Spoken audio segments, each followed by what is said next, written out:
Muito obrigada. Obrigada, Uniwider, pelo convite e a toda a equipa organizadora e parceiros. Este evento muito importante, sobre questões importantes de Moçambique. Bem, esta contribuição nesta conferência vai olhar para o trabalho essencial à luz de uma lente global de reprodução social para investigar a reorganização do trabalho durante a Covid-19 e com um enfoque em Moçambique. Esta apresentação tem uma forte base num trabalho conjunto que foi feito com duas colegas associadas do IES, que é a Sara Estevano e a Mary Jameson, que são pesquisadoras do SOAS, Universidade de Londres, com quem publiquei os resultados deste estudo nestas referências que aqui partilho e estarão disponíveis no final. Inicialmente, para além de partilhar alguns aspectos centrais e o alicerce metodológico deste estudo e as questões de motivação, preocupações que levaram a esta pesquisa, vou também partilhar a seguir um olhar para como é que a Covid mostra-se como uma crise de trabalho, sobre uma lente, uma abordagem global de reprodução social. E em seguida, também olhar para trabalho essencial, o que é trabalho essencial e quem são os trabalhadores essenciais de quem estamos a falar. Há uma definição universal, há aqui uma homogeneidade ou outros padrões que temos visto acompanhar nos mercados de trabalho bastante heterogêneos. E seguimos para uma análise essencial para quê? Questionado qual é o ângulo, qual é a dimensão desta essencialidade, quais são as tensões que surgem, as contradições entre ser essencial, não ser trabalho essencial e vice-versa, as tensões entre a reprodução da vida e a reprodução de relações de exploração, expropriação, desigualdades e alguns desafios, implicações de política pública no final. Portanto, a organização do trabalho foi fortemente abalada com a pandemia da Covid, como mostraram as apresentações anteriores. Esta organização do trabalho que é um pilar fundamental do capitalismo global, dentro de um sistema de acumulação global e amplo, onde o capitalismo domina, tem um controle da organização do trabalho, da força de trabalho, dos processos de trabalho e das suas condições que são inerentes a esta forma de organização produtiva numa sociedade e economia. Portanto, esta contribuição explora o conceito de trabalho essencial através desta perspectiva que mencionei, global, de reprodução social. Há uma perspectiva feminista também aqui chamada, abrangente, que centrada nesta abordagem mais ampla de reprodução social, que é complementada por pesquisas primárias que conduzi quase uma década no país ao nível das agroindústrias, antes da Covid, em algumas fases com a Sara Estevano, e em combinação com a revisão de documentos de política, decretos, observações e evidências primárias que foram selecionadas durante a pandemia em contextos globais diferenciados, além de Moçambique, neste caso já colaborando, além da Sara, com a Meryl, na pesquisa que explorou os casos da Itália, Inglaterra, Canadá, África do Sul, Índia e Brasil, como vamos ver adiante. Moçambique é um caso que destacamos nesta pesquisa como exemplo de um país de baixa renda no sul global, que está situado numa posição periférica dentro das cadeias globais regionais de produção de valor, para avaliar a utilização, a aplicabilidade e as implicações das noções de trabalho essencial. A crise de trabalho causada pela Covid não é uma mera consequência trágica do acontecimento epidemiológico, foi que nós constatamos, mas sim uma manifestação de fragilidades recorrentes, sistémicas, existentes no sistema de acumulação de capital global.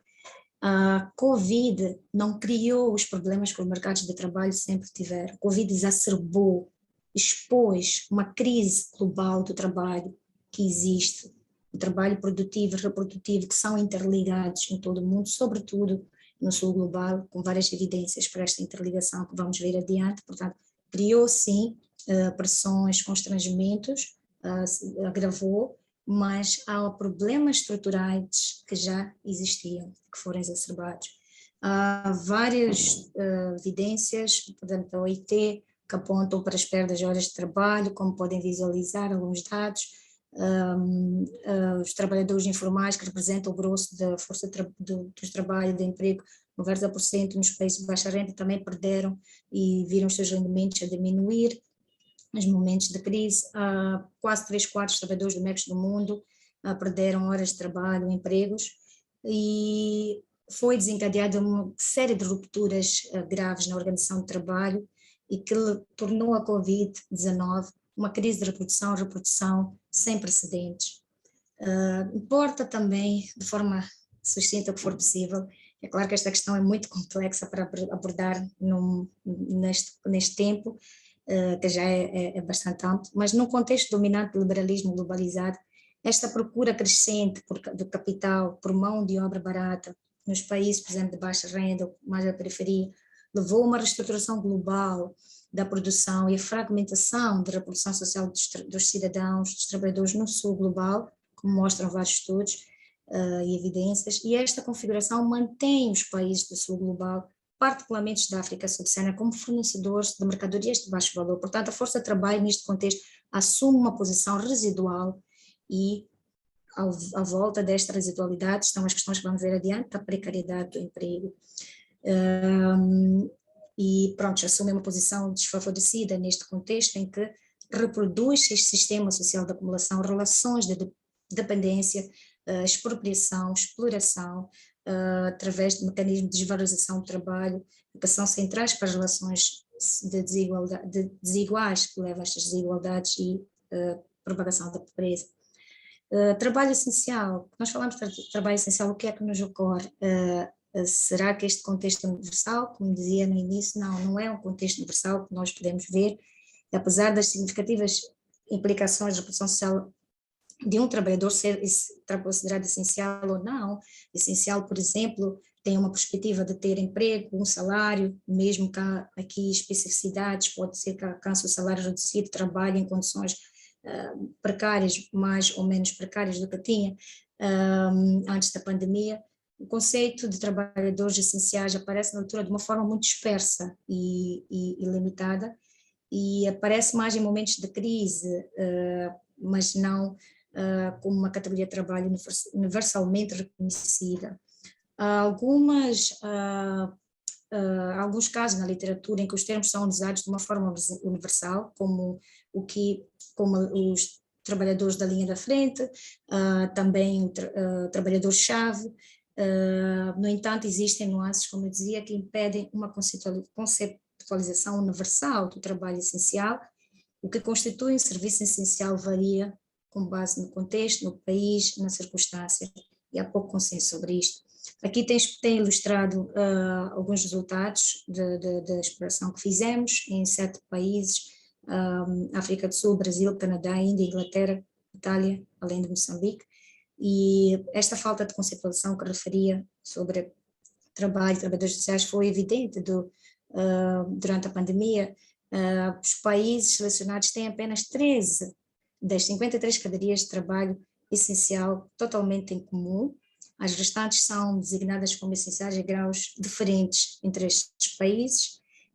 Nós utilizamos, tem a nota metodológica que partilha, que refere que utilizamos as listas dos trabalhadores essenciais que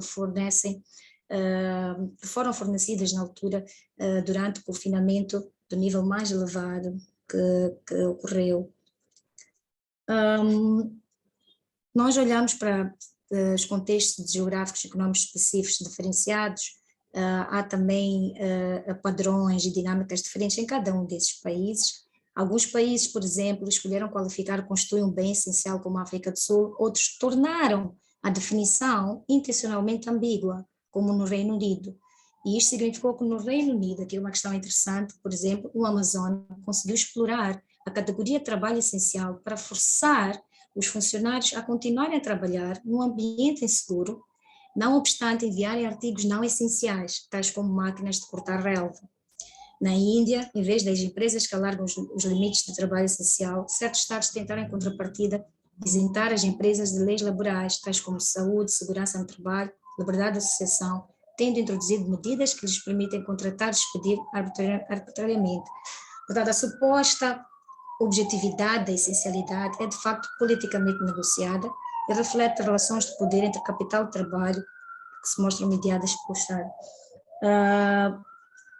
Quando olhamos para o caso de Moçambique, nós sabemos que 78% da força de trabalho é informal e 66% trabalha como assalariados e ou como não assalariados, com esta forte interligação nos mercados de trabalho em Moçambique, e de uma forma aproximada isto indica que cerca pelo menos 2/3 da força de trabalho deveria ser considerada essencial, dependendo do contexto que é essencial, dependendo qual é o entendimento de como funciona o mercado de trabalho em Moçambique em relação ao tipo de economia que temos estruturalmente, pode ser um pouco mais que isto. No entanto, duas dinâmicas caracterizam a forma como a legislação sobre o trabalho essencial foi desenvolvida, apontam para algumas limitações que vale a pena mencionar.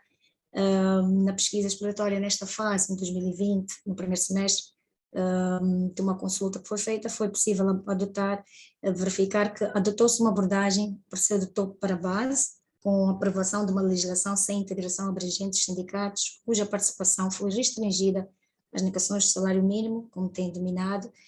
Os decretos também relativos ao trabalho essencial revelam um distanciamento entre a legislação mais abrangente que rege os mercados de trabalho e a realidade de uma estrutura produtiva da economia dominada por informalidade, trabalhos irregulares, instáveis, com falta de mecanismos de segurança social e acesso aos mesmos.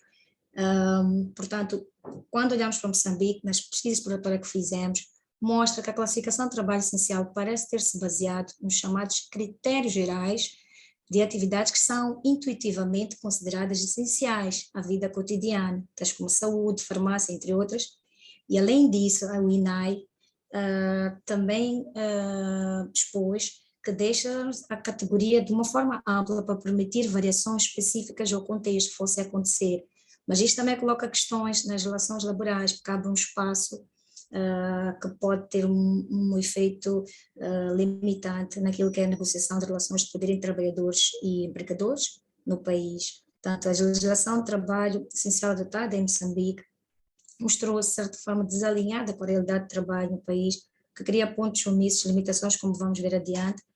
Portanto, esta categoria de trabalho essencial foi implementada de uma forma diferenciada, dispersa, e embora a essencialidade pareça ter uma validade universal que capta atividades necessárias para sustentar a vida, os usos desta categoria de trabalho se revela um grau muito forte de substituição, fungibilidade, que reflete fundamentos políticos e socioeconómicos. E quem são estes trabalhadores essenciais? Não há um consenso sobre profissões essenciais, uma vez mais, existe um consenso geral, mas com uma desproporção em função de vários diferentes grupos. Em todo o sul global, o trabalho na origem das cadeias agroalimentares é notariamente mal remunerado, várias evidências apontam para isto, o caso de Moçambique também, e fragmentado internamente, sendo os segmentos com pior remuneração mais precários frequentemente ocupados por mulheres migrantes. Em Moçambique, as condições salariais de trabalho, por exemplo, na indústria, são bastante irregulares, instáveis, e os trabalhadores são remunerados, tendem a ser a maior parte remunerados abaixo daquilo que é o salário mínimo fixado para o setor, devido à aplicação de metas de produção que são difíceis de cumprir, uma forte intensificação do trabalho.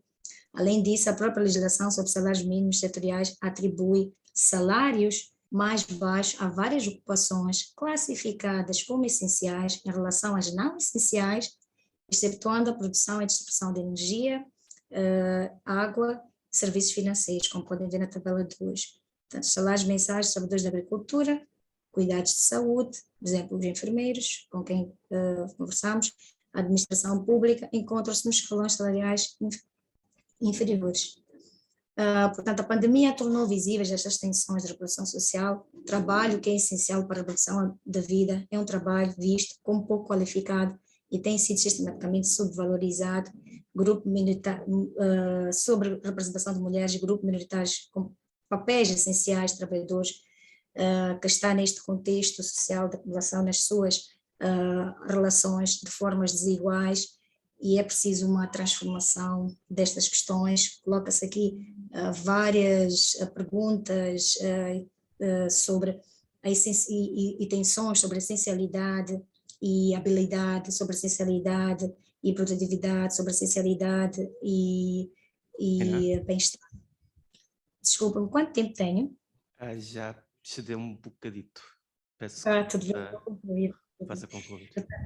Tudo bem. Então, quando nós olhamos para estas tensões entre essencial, para quê, porque é que o trabalho pode se colocar como essencial, para quê ou não, eu falava já de algumas questões, é preciso olhar para uma limitação significativa destas classificações, como, por exemplo, o foco no trabalho formal e remunerado, que exclui muito trabalho que é essencial para a produção da vida, tem lugar na economia informal, numa base não remunerada. Há também um bias produtivista e ocidental, que obscurece a centralidade de partes significativas do trabalho reprodutivos, que regeneram a vida, ocultando também realidades importantes como a interligação de atividades através desta dominância de categorizar a ocupação do trabalho como atividade principal, que limita esta amplitude do trabalho, e para limitar também as condições de trabalho, a abrangência, o acesso a essas condições de trabalho.